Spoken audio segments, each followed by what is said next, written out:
মুহুর্মুহু বোমা বিস্ফোরণ, ভোরের কুয়াশা ভেদ করে চারপাশে উঠছে ধোঁয়া, চলছে সংঘর্ষ। এই চিত্র মুন্সিগঞ্জ সদর উপজেলার মোল্লাকান্দির চরডুমুরিয়া এলাকায়।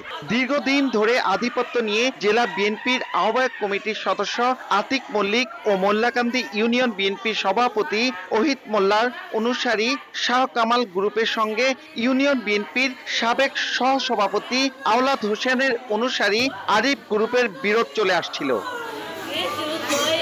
কিছুদিন আগে সংঘর্ষের পর থেকে এলাকা ছাড়া ছিল শাহ কামাল গ্রুপের লোকজন। তবে তারা এলাকায় ফেরার খবরে সোমবার ভোরে হামলা চালায় প্রতিপক্ষ। প্রতিরোধ করতে গিয়ে সংঘর্ষে জড়ায় দুপক্ষ।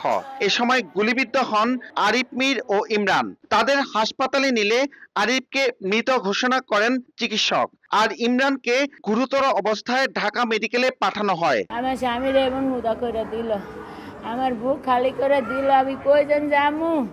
প্রায় 5:30 6টা এই টাইমে ওরা গ্রামে অতর্কিতভাবে ঘুমন্ত মানুষের উপরে হামলা করছে। মোল্লাকান্দি ইউনিয়নে শান্তি হয়, এই অশান্তি কারা করে, প্রশাসন ওইটার খেয়াল করে। গুলিবিদ্ধ অবস্থায় দুইজনকে আমাদের এই মুন্সিগঞ্জ সদর হাসপাতালের ইমার্জেন্সিতে নিয়ে আসা হয়। এর মধ্যে একজনকে আমরা মৃত অবস্থায় পাই, যার শরীরে বুলেটের আঘাত আছে। এদিকে দুই পক্ষের মধ্যে নতুন করে সংঘর্ষ ঠেকাতে এলাকায় অতিরিক্ত পুলিশ মোতায়েন করা হয়েছে। টহল দিচ্ছে সেনাবাহিনীও। অভিযান করেছি আমরা, কারা জড়িত তাদেরকে শনাক্ত করা সহ গ্রেপ্তারের জন্য আমরা চেষ্টা করে যাচ্ছি। এর আগে 2 নভেম্বর দুই পক্ষের সংঘর্ষে ইউনিয়ন বিএনপি সভাপতি ওহিদ মোল্লার অনুসারী বেহেরকান্দি গ্রামের তুহিন দেওয়ান নিহত হন। নাসির উদ্দিন উজ্জ্বল, সময় সংবাদ, মুন্সিগঞ্জ।